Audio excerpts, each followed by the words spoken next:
Thousand splendid suns by Khaled Hosseini. എനിക്ക് തോന്നുന്നത് 2007 ഇറങ്ങിയ ബുക്കാണ്. ഇതിൻ്റെ ബാക്ക് ഡ്രോപ്പ് അഫ്ഗാനിസ്ഥാനാണ്. അഫ്ഗാനിസ്ഥാനത്തെ വാറ് അതൊക്കെയാണ്. അപ്പോൾ ഈ സ്റ്റോറി ചുറ്റിപ്പറ്റിക്കുന്നത് രണ്ട് വിമൻ്റെ മറിയം ലൈലയും ഇവരുടെ സ്റ്റോറിയാണ് ഈ ബുക്ക് പറയുന്നത്. ഞാൻ ഫീൽ ഗുഡ് മൂവീസും ബുക്സൊക്കെ വായിച്ച് ഞാൻ അങ്ങനെ നടന്നു പോകുമ്പോൾ ബുക്കിൻ്റെ ചട്ടൻ്റെ ഭംഗി കണ്ടിട്ട് വായിക്കാൻ തുടങ്ങിയ സ്റ്റോറിയാണത്. ഞാനാണ് ഇതിൽ അവസാനം വരെ കരയുന്നു. ഞാനാണ് ഈ സാഡ് അല്ലെ സ്കാരി മൂവീസ് ഒന്നും കാണാത്ത ആളാണ്. അപ്പോൾ അങ്ങനെ അതുകൊണ്ട് ഇത് വായിച്ച് കഴിഞ്ഞുകൊണ്ട് എല്ലാവരോടും പറയണത് അത്രയും ഹേർട്ട് ബ്രേക്കിംഗ് ആണത്. അപ്പോൾ അങ്ങനെ ഒരു ബുക്കാണ്.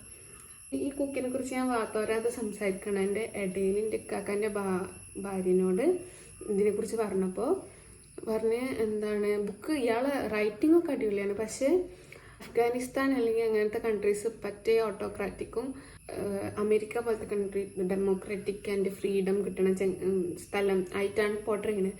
അങ്ങനെ ഒരു ചെറിയ പൊളിറ്റിക്കലി പ്രോബ്ലമാറ്റിക് ആയ ഒരു ഇതുണ്ട്. പക്ഷെ അയാളുടെ റൈറ്റിംഗ് ഒക്കെ അടിപൊളിയാണ്. എനിക്കും അങ്ങനെയാണ് തോന്നിയത് കേട്ടോ.